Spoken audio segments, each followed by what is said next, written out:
Marcher avec Dieu, 45. La communion. La communion entre Dieu et son peuple est véritablement belle. La Bible décrit l'état merveilleux qui existait avant le péché d'Adam et Ève. Alors l'homme dit, « Voici enfin celle qui est faite des mêmes os et de la même chair que moi. On l'appellera femme parce qu'elle a été tirée de l'homme. C'est pourquoi l'homme quittera son père et sa mère pour s'attacher à sa femme, et ils deviendront une seule chair. » L'homme et sa femme étaient tous deux nus, et ils n'en avaient pas honte. Oui, l'union entre l'homme et la femme était si belle que la Bible la décrit comme étant sans honte.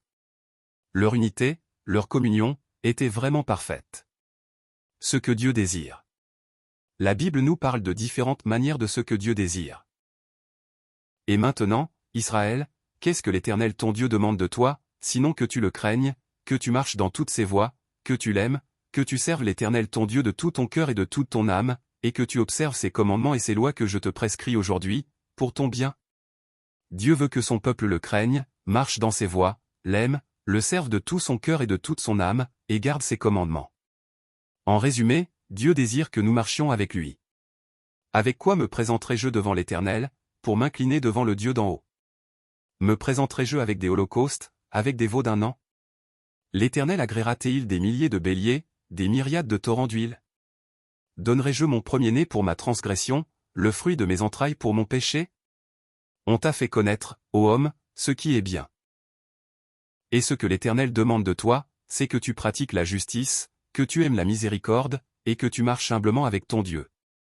La Bible souligne que ce qui plaît à Dieu bien plus que les offrandes, qu'il s'agisse de veaux, de milliers de béliers, de rivières d'huile ou même de son propre enfant, c'est d'agir avec justice, d'aimer la miséricorde et de marcher humblement avec lui. Cela ne veut pas dire 1 heure par semaine, mais toute la vie durant, vivre en reconnaissant Dieu. Nous devons laisser Dieu sur le trône, et nous tenir à notre place, celle de serviteur. Voilà ce qu'est la véritable communion. Ce n'est pas commander Dieu selon nos besoins, mais marcher humblement avec lui, en connaissant notre identité et notre position.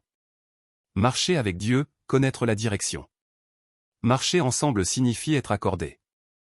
Comme deux amis ou deux époux marchant côte à côte, il faut une direction commune. Même si le chemin est difficile, si la direction est partagée, cela devient supportable. Le Seigneur dit, « J'ai vu combien mon peuple est maltraité en Égypte. J'ai entendu ses cris pour échapper à ses oppresseurs. Je connais ses souffrances. C'est pourquoi je suis descendu pour le délivrer des Égyptiens et le faire monter de ce pays vers un bon et vaste pays, un pays ruisselant de lait et de miel, le pays des Cananéens, des Hittites, des Amoréens, des Phéréziens, des Éviens et des Jébusiens. » Oui, Dieu a donné une direction claire au peuple d'Israël, vers Canaan. Même si le vrai Canaan n'était pas simplement un territoire, mais la vie en Dieu, en Christ Jésus, Dieu leur avait montré un chemin concret. Mais le peuple a sans cesse essayé de changer de cap. Toute l'assemblée éleva la voix et poussa des cris, et le peuple pleura pendant la nuit. Ils murmurèrent contre Moïse et Aaron. Ils dirent, « Pourquoi ne sommes-nous pas morts en Égypte ou dans ce désert? Pourquoi l'Éternel nous fait-il aller dans ce pays pour tomber par l'épée? Nos femmes et nos enfants deviendront une proie. Ne vaut-il pas mieux retourner en Égypte? » Et ils se dirent l'un à l'autre, « Nommons un chef et retournons en Égypte. » Mais nos pères ne voulurent pas lui obéir, ils le repoussèrent, et dans leur cœur, ils retournèrent en Égypte.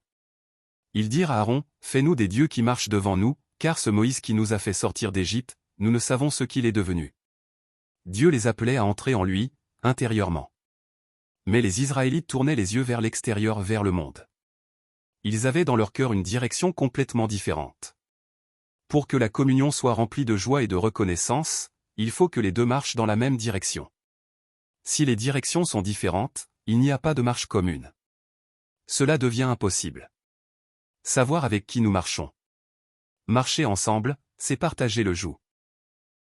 Autrement dit, c'est partager la joie et la colère, la tristesse et le plaisir.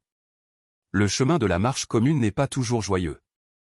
Si je n'accepte que ce qui me plaît et rejette ce qui me déplaît, ce n'est pas une véritable communion. Marcher ensemble, c'est rester ensemble en tout temps. Jésus en a parlé lorsqu'il nous a invités à prendre son joug. « Venez à moi, vous tous qui êtes fatigués et chargés, et je vous donnerai du repos. Prenez mon joug sur vous et recevez mes instructions, car je suis doux et humble de cœur, et vous trouverez du repos pour vos âmes.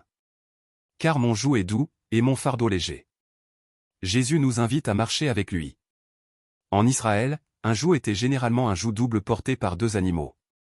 Ainsi, lorsque Jésus parle de « mon joug », cela signifie qu'il est déjà dans le joug. Si Jésus porte déjà le joug, alors l'œuvre sera certainement accomplie. Il nous appelle donc à entrer dans ce joug, à marcher avec lui, à apprendre de lui, à trouver notre repos en lui. Le joug qu'il porte déjà est facile et léger. Nous devons donc savoir avec qui nous marchons. Si nous marchons avec Dieu, avec Jésus, il y a un véritable repos. Il n'y a ni effondrement, ni échec, ni manque. L'Éternel est mon berger, je ne manquerai de rien. Il me fait reposer dans de verts pâturages, il me dirige près des eaux paisibles. Il restaure mon âme, il me conduit dans les sentiers de la justice à cause de son nom. Même quand je marche dans la vallée de l'ombre de la mort, je ne crains aucun mal, car tu es avec moi, ta houlette et ton bâton me rassurent. Tu dresses devant moi une table en face de mes ennemis, tu oins d'huile ma tête, et ma coupe déborde. Oui, le bonheur et la grâce m'accompagneront tous les jours de ma vie, et j'habiterai dans la maison de l'Éternel pour la durée de mes jours. Marcher ensemble est une pratique quotidienne. Jésus a dit que ceux qui veulent le suivre doivent d'abord renoncer à eux-mêmes, prendre leur croix, et le suivre. Et il a précisé que ceux qui veulent marcher avec lui doivent le faire, chaque jour. Puis il dit à tous, si quelqu'un veut venir après moi, qu'il renonce à lui-même, qu'il se charge chaque jour de sa croix, et qu'il me suive. La véritable communion ne change pas. Ce n'est pas quelque chose que l'on fait brièvement quand on a besoin de quelque chose. Ce n'est ni une question du passé ni du futur, c'est quelque chose qui se vit continuellement au présent. Cela signifie marcher ensemble chaque jour. Marcher avec joie aujourd'hui, et si demain nous est donné, marcher encore et ainsi pendant toute une vie. Nous devons être remplis du Saint-Esprit. Lorsque le peuple de Dieu est entré dans l'ère du Nouveau Testament et a rencontré Jésus-Christ, le véritable évangile, ils ont été remplis du Saint-Esprit. À travers l'histoire de l'Ancien Testament, cela avait déjà été clairement prophétisé que le Saint-Esprit viendrait en temps voulu selon Dieu. Je répandrai sur vous une eau pure, et vous serez purifiés, je vous purifierai de toutes vos souillures et de toutes vos idoles. Je vous donnerai un cœur nouveau, et je mettrai en vous un esprit nouveau, j'ôterai de votre corps le cœur de pierre, et je vous donnerai un cœur de chair. Je mettrai mon esprit en vous, et je vous ferai marcher selon mes lois, et observer et pratiquer mes ordonnances. Vous habiterez le pays que j'ai donné à vos pères, vous serez mon peuple, et je serai votre Dieu. Après cela, je répandrai mon esprit sur toute chair, vos fils et vos filles prophétiseront, vos vieillards auront des songes, et vos jeunes gens des visions. Même sur les serviteurs et sur les servantes, je répandrai mon esprit en ces jours-là. Et le Dieu fidèle a envoyé le Saint-Esprit. Cela ne signifie pas que Dieu le Père et le Saint-Esprit sont deux êtres distincts. Jésus-Christ est Dieu venu en forme humaine, et le Saint-Esprit est Dieu venu en esprit. Le jour de la Pentecôte, ils étaient tous ensemble dans un même lieu. Tout à coup, il vint du ciel un bruit comme celui d'un vent impétueux, et il remplit toute la maison où ils étaient assis. Des langues, semblables à des langues de feu, leur apparurent, séparées les unes des autres, et se posèrent sur chacun d'eux. Ils furent tous remplis du Saint-Esprit, et se mirent à parler en d'autres langues, selon que l'Esprit leur donnait de s'exprimer. En suivant l'Ancien Testament, nous voyons que, bien que les Israélites aient été appelés peuple de Dieu, ils ne vivaient pas comme tels. Ils ne vivaient pas une vie sainte, et n'obéissaient pas à Dieu comme son peuple devrait le faire. Ils ne gardaient pas la loi de Dieu. Plus précisément, ils ne pouvaient pas vivre comme le peuple de Dieu, être saints, obéir, ni garder la loi. L'union entre des hommes pécheurs et un Dieu saint était impossible. C'est pourquoi Jésus, qui est Dieu, est venu. Il a supporté tout le poids du péché et est mort sur la croix. Car les pécheurs ne pouvaient pas en payer le prix.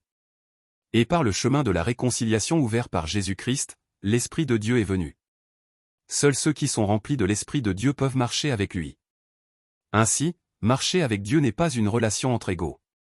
Cela signifie demeurer en Dieu.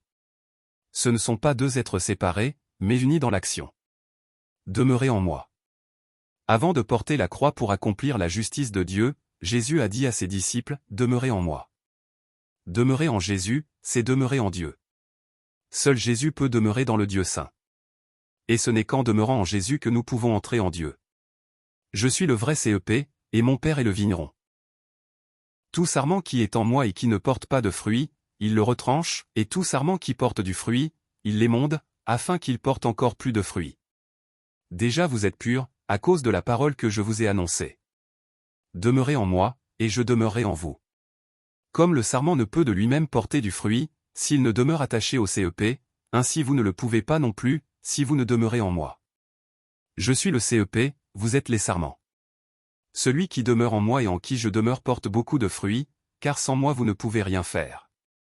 Si quelqu'un ne demeure pas en moi, il est jeté dehors, comme le sarment, et il sèche, puis on ramasse les sarments, on les jette au feu, et ils brûlent. Si vous demeurez en moi, et que mes paroles demeurent en vous, demandez ce que vous voudrez, et cela vous sera accordé. Ce qui glorifie mon Père, c'est que vous portiez beaucoup de fruits, c'est ainsi que vous serez mes disciples. Comme le Père m'a aimé, je vous ai aussi aimé. Demeurez dans mon amour. Si vous gardez mes commandements, vous demeurerez dans mon amour, comme j'ai gardé les commandements de mon Père et que je demeure dans son amour. Marcher avec Dieu, marcher avec Jésus-Christ, c'est exactement cela, demeurer dans la foi, en Christ. Demeurer en Jésus-Christ, c'est marcher avec lui, et marcher avec Dieu. Si ma parole demeure en vous. Jésus a dit que notre manière de demeurer en lui devait être liée à sa parole demeurant en nous. Si vous demeurez en moi, et que mes paroles demeurent en vous, demandez ce que vous voudrez, et cela vous sera accordé. Nous ne pouvons pas marcher avec Dieu, qui est invisible, ou avec Jésus, en utilisant nos yeux. Mais nous pouvons marcher avec Dieu en gardant sa parole. Si vous gardez mes commandements, vous demeurerez dans mon amour, comme j'ai gardé les commandements de mon Père et que je demeure dans son amour. Pour marcher avec Dieu, nous devons donc chérir sa parole comme la vie elle-même. Nous ne façonnons pas Dieu selon nos désirs ou notre volonté, au contraire, nous cherchons sa volonté à travers sa parole. Et nous obéissons à cette parole. Voici mon commandement, aimez-vous les uns les autres comme je vous ai aimé. Oui, marcher avec Dieu, c'est marcher avec sa parole. Garder la parole de Dieu, c'est garder ses commandements, et garder ses commandements, c'est aimer. Aimer Dieu et aimer notre prochain comme nous-mêmes. Car toute la loi est accomplie dans une seule parole, celle-ci, tu aimeras ton prochain comme toi-même. Ne devez rien à personne, si ce n'est de vous aimer les uns les autres, car celui qui aime les autres a accompli la loi. En effet, les commandements, tu ne commettras point d'adultère, tu ne tueras point, tu ne déroberas point, tu ne convoiteras point, et ce qu'il peut encore y avoir, se résume dans cette parole. Tu aimeras ton prochain comme toi-même. L'amour ne fait point de mal au prochain, l'amour est donc l'accomplissement de la loi. Voilà. Aimer Dieu et aimer notre prochain, c'est cela, marcher avec Dieu.